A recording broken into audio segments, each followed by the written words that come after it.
and dealing tutorial. You want to take the deck, split it in half, take both ends with your thumbs like this. You want to push in with this finger and slowly pull back. All the cards will go in like this. You want to keep these two thumbs here, let go, and they should slide in.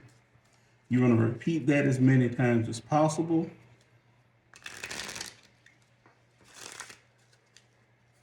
You can either shuffle them up like this. I'm going to do it one more time. And now, remember, the person to your right cuts the deck. You want to take half or a third of the cards, slide one half on top of the other, and then the other person deals. And now we're going to deal from left to right. Everybody should get 13 cards. You want to make sure that you take your time when you're dealing. And if you're not the last person to receive a card, that means you have misdealt, and the person to your left is now responsible for dealing.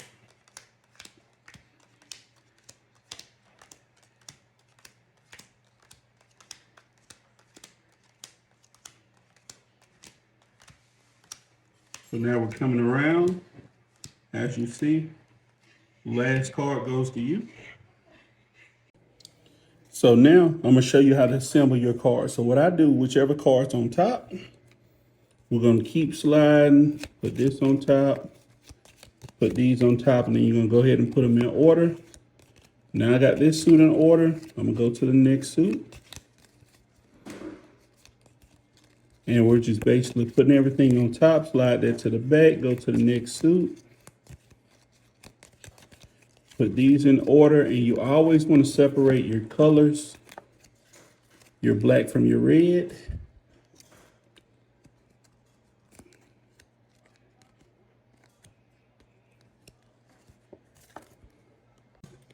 You always want to separate the suits, so the spades and the hearts should be separated. And as you see, why? Because these colors are the same color. And there's an event that you could play this card, mistaking it for a heart since it's together, and you would renege, which would cost you 2 books, depending on who you're playing with or potentially the game. So now you want to have them in order from highest to lowest. This is those here. Okay, these are together, these are together. And I'm going to do it again for the next deck. I'm going to go a little faster. So again, we want to put them together from highest to lowest. Then once we do this, King, Jack, 10, 9, slide that to the back. These are together, and then the last suit's together. You just need to take them and put them in order. Take these and put it to the back so you keep the suits separated. I'm gonna do it one more time with this deck.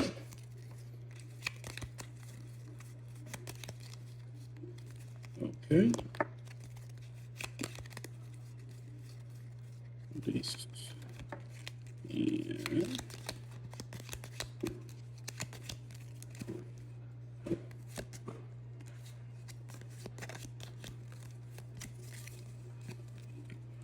And And then remember, you want to keep these separated so you don't mistake them. You got them in order from highest to lowest. Do it like this so you make sure y'all can see.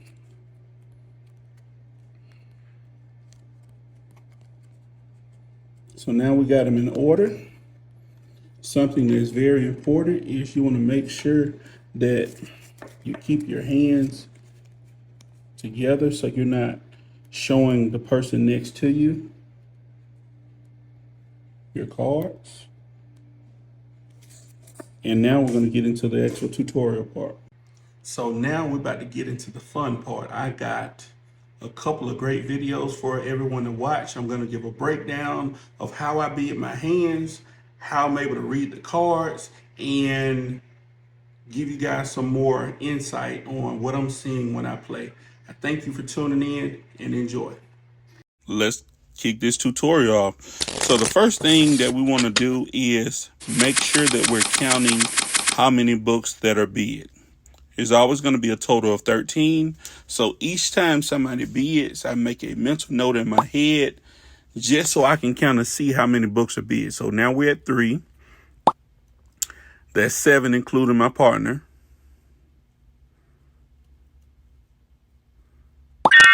That's 8. So as I'm looking at my cards, I see I can get 3 books out of here. 1 from the ace, and more than likely 2 from my diamonds, or 1 from my king of hearts on the back end. It's very important to pay attention to what's laid out. So I'm going to go ahead and win this book with my ace, followed by my 10. I'm not going to lead out with diamonds. I'm going to let them lead out with diamonds. Okay, so 8 diamonds has been played. It's only 5 more. So now the ace have been played of diamonds. I know my king and queen should be good as long as nobody cuts. So let's see. My partner plays the queen. That book didn't make it. That could have been a book that he was accounting for. So they come out with spades in an attempt to pull our spades.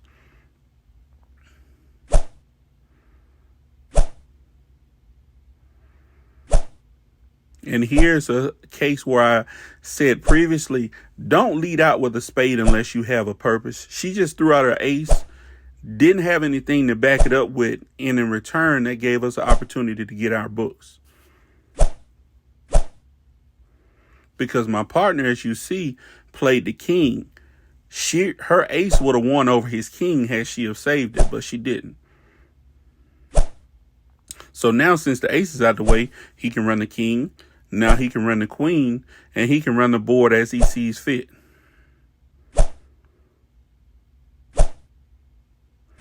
So that could have been the difference of us getting our books or not getting our books.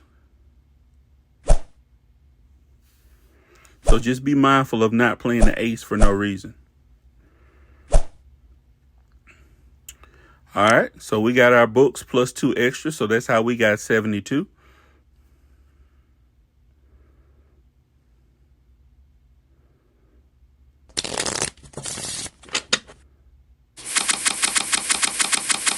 Okay, so this is a pretty strong hand. Again, we want us to watch and see how everybody bids. So my partner bids 2. We're paying attention to the numbers that are bid. There's 3 bid. I have 2, 4, 6 spades. Being that I played enough, I'm going to bid 5, but I would say this probably would be a bid of 4. But I'm going to stretch it because I've understand as long as you don't play your spades and allow people to cut over you, you can get your books in. Just don't play them without having a strategy again.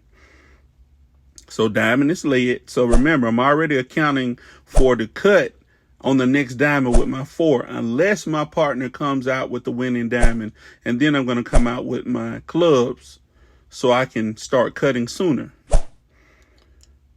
So now I have 1 club left. That's giving me another opportunity to get a free book in. So here's the diamond. I'm going to go ahead and play my 4. Then I'm going to come out with my club. I don't want to play my spades in an attempt of letting them get a book over me. I'm going to let the lead come from them or my partner. So my partner won the book. He comes out with spades. That's my signal to play spades. Anytime your partner comes out with a spade, you play your highs and you come back with your lowest to allow them to come back in. And even if they don't win that book, it could be to pull what the other person has. See, he won that book, so that lets me know that he has to jack.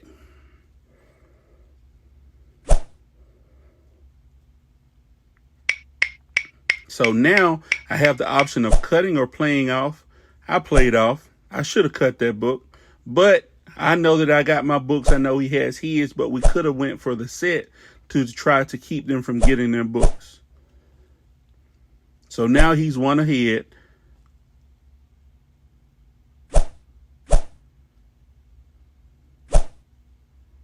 But now they cut with their book. So they have their book. So now we would just want to make sure. I should have played off here, but I cut this book,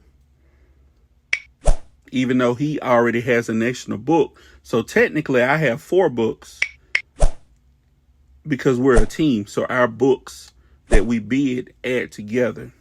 I could have played off and allowed them to get an additional bag, but I didn't. And these 2 books are ours.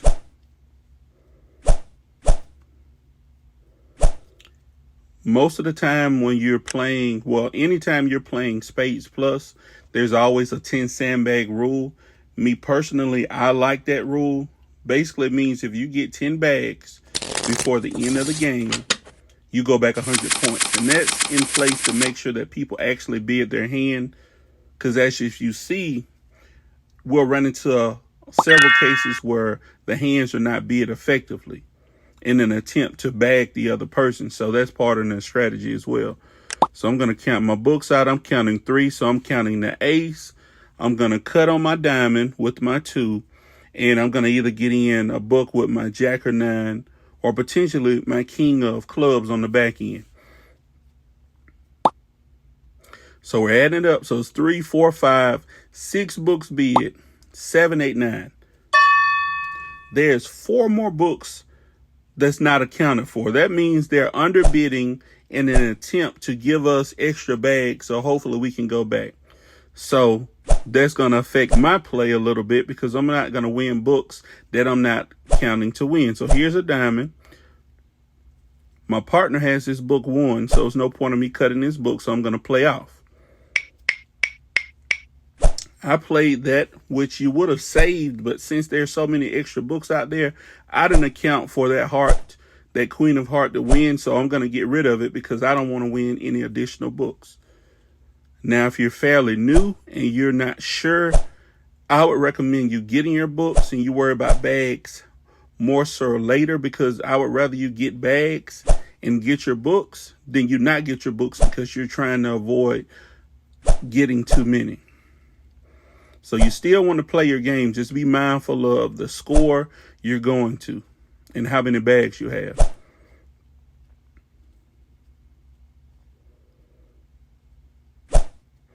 So as you see, they're playing off, trying not to get any additional bags. But she only be at 1. She's at 2. So my partner has his books as of now. I see that he's winning this book, so I'm gonna head jump out with my jack. I'm gonna save my ace just in case I need it toward the end. And now I'm gonna play my 2 in an attempt to give them some extra bags. So there's the extra. My partner's got this book 1, so I'm going to go ahead and play my ace to keep us from winning potentially another book that we don't have to. So I did right. They won with their queen, and we got 1 extra bag. And as you see, she bid 1 and got 3 additional bags. I don't know why people feel the need to not bid their hand in an attempt to try to make other people go back, but just bid your hand. Now, as you see, she's upset, but she brought it on herself. Looking at this hand, I could be a 1 or 2. I have so many hearts that there's a possibility that my ace won't make it. I know I can play my 2 once of clubs and cut with my jack. So I know I got 1 book for sure. 2 is questionable, so I'm going to play it safe and be at 1 because 2 would really be trying to force it. We're ahead. There's no point of trying to force anything at this point. So you count the books that are bid: 4, 5, 6, 7, 8, 9, 10, 11. Thumb to go by. If there's 11 books bid, you want to go for the set, which is to attempt them from getting that book. So club has been led. I know I'm going to be able to cut on into next suit. They play their 10. I could have played my jack over them, but I didn't see the point. I don't feel like I was counting anything from that suit, so I'm not really looking to get anything from that suit. I could have saved my jack toward the end, but I went ahead and played it in an attempt to keep them from going back to diamonds. Because sometimes that could work. If they feel that you're going to cut, it could make them go to another suit. So now I got the opportunity to win an extra book, but I didn't, because I'm sticking to the strategy of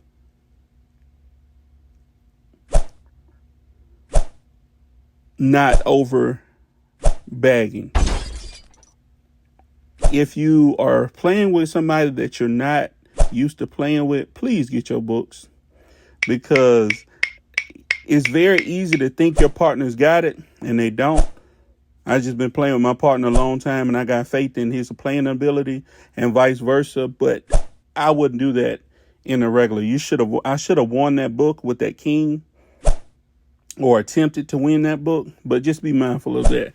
You always want to win when you have the opportunity, especially with it only being 11 books bid. There's only 2 extra out there, so if you get an extra book here and there, that's fine. If you're playing at the house and there's no 10 sandbag rule, you winning everything. You're attempting to win every book.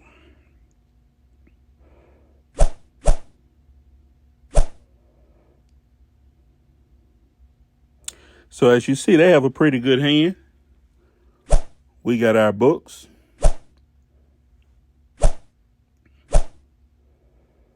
At this point, we just following suit.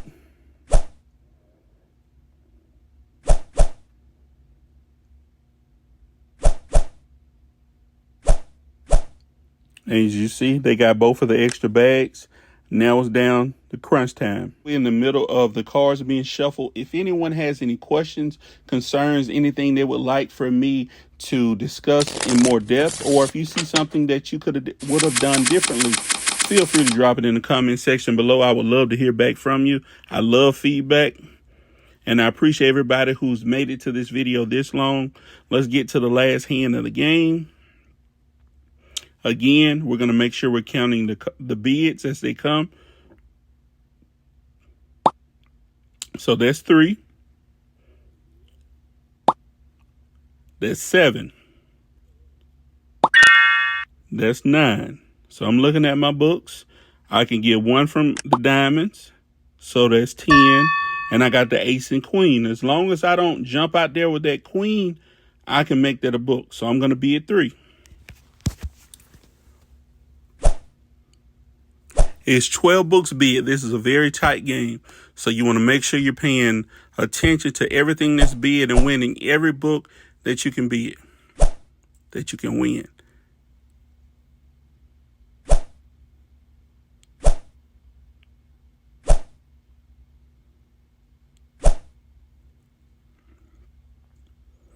So this person right here is about to make a huge mistake. They don't have any hearts. Instead of them playing off, they play with their 10. That's letting me know that they don't have anything lower than a 10 in their hand. So I know they could potentially be in trouble if spades get played. My partner plays spades to keep them from cutting a suit. As you see, now they had to play their king, which I just played. They were betting on that book. Now I played my queen, which now they don't have any more spades, so they can't do anything. I play another spade, give the lead back to my partner, and now the only thing they can do is just follow suit. She can't cut that book because she's been cutting those the whole time. So I can't cut it either, but the lead is going to come back from them. So now that king of diamond that I've been saving over there, now I'm about to use it. Now I'm going to come back with the 10.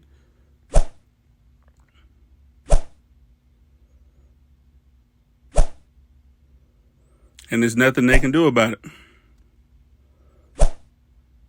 So be mindful. Again, do not cut a suit with spades. If you know if you're counting that king as a book and you only have 2, you need to not play those. Let somebody else play so you can potentially get in one, if not two books. But instead, she didn't get her books in. And as you see, we set them and won the game. Thank y'all for stopping by. And I'll see y'all on the next video.